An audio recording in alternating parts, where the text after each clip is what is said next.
Welcome to the Mobile Home Park Mastery Podcast, where you will learn how to identify, evaluate, negotiate, perform due diligence on, finance, turn around, and operate mobile home parks. And now, here is your host, the fifth largest mobile home park owner in the United States, Frank Rolfe.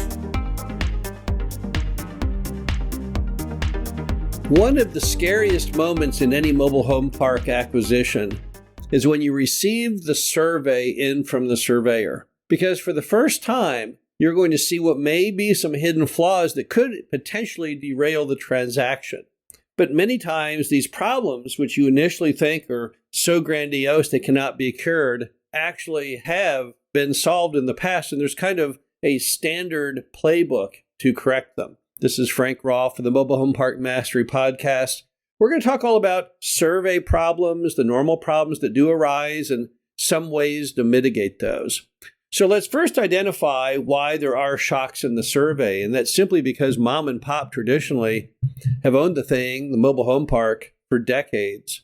And there hasn't been a survey done in a long, long time. And as a result, in all those years that mom and pop owned the property, things may have happened. They may have not placed the homes in the right spots. They may have allowed certain easements and things to come onto the property. They may have never checked out what they bought in the first place when they built the park. You have to remember that many moms and pops viewed the mobile home park simply as a side hustle to their regular day job. Although parks are very valuable today, back when they built these in the 50s and the 60s and even the 70s, they weren't.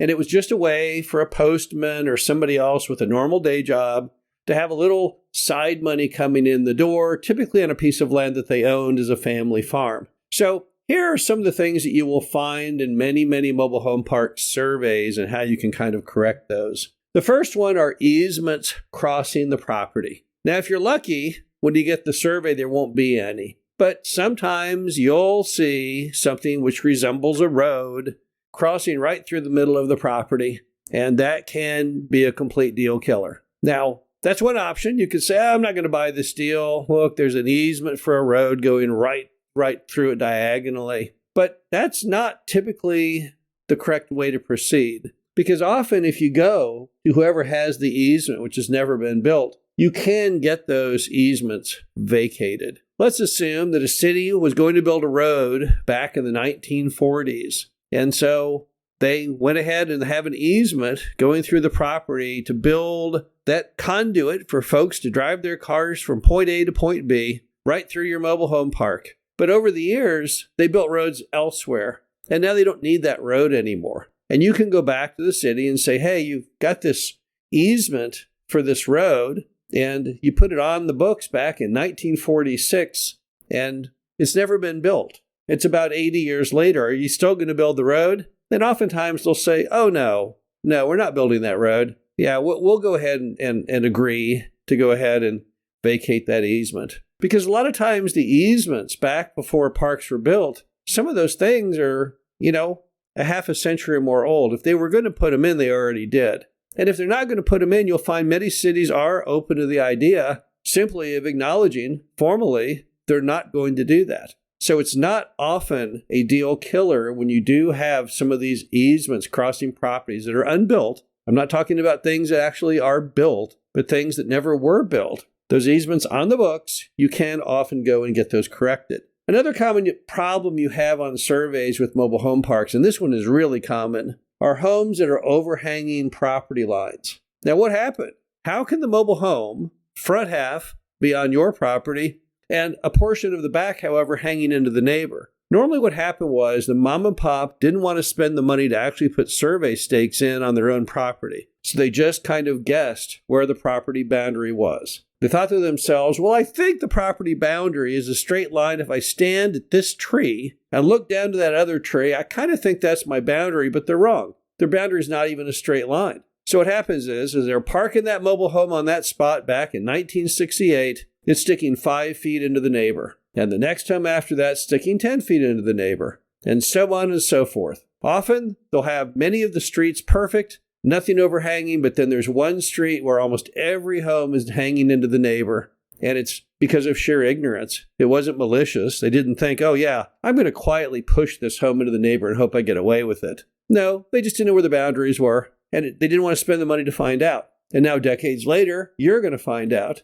and you can often find some of the homes are hanging on to the neighbor. So then what do you do? What's the playbook when the home is hanging on to the neighbor? Well, you have several angles of attack on that. In most states, you have a law called adverse possession. And what it means is if the person does not notify you that you are hanging over into their property, after a certain number of years, that right becomes permanent. And effectively, now you own that property in that portion. So in many cases, if you've been hanging over into the neighbor, regardless of what state, typically if you're talking a half a century hanging over, there's probably some kind of law, something on the books that makes that a permanent possibility. You also could go to the neighbor and say, hey, neighbor, I apparently am hanging into your property a little bit on some of these homes. Could I buy that portion of land that I'm hanging onto? Or could I rent the ability to hang over? And those may also work out for you.